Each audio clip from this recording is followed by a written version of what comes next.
Senajan to ngilmu kanuragan iki ya panteng baku. Ilmu kanuragan iki pancen jiwane satria ya kudu ngetokke to sing balung kuleting kulit ning kanggone ngilmu batin iki ya kudu nggih.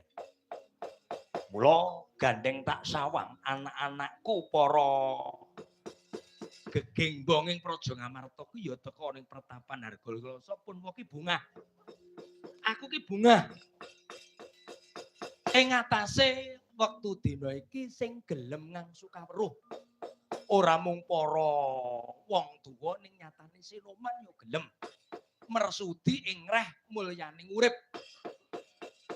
Sabab dikaya ngapa wong urip ki aja mung upaya kumulyaning raga, ning sak bisa-bisa kudu ngupaya kamulyaning sukma, nggih. Mboten, Pak. Iya, nggih. Kejawi sang menika kula nggih remen sanget kalian ilmu ingkang wedal menika dipun wedha dening Rama Pinemban kok. Cocok. Aku wae lek tak kira ya nggih. Aku ki lek cara ngilmu ku wis ubrukan. Aku cara ngilmu apa wae sing ra tak duweni ning gandeng iki ngilmu penting iki.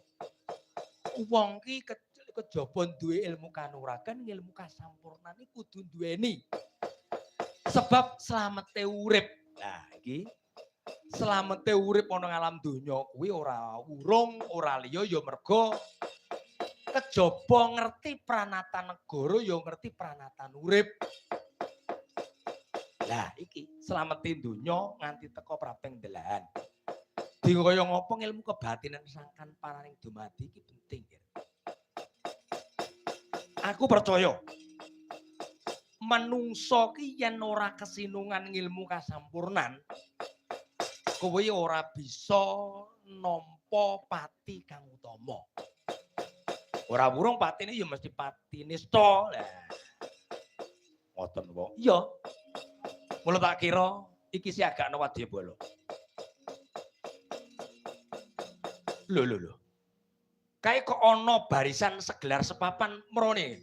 Ayo, petuk ana laku sapa kang dadi pambating laku nggih? Lho nggih, wis tak kedhawu.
Go!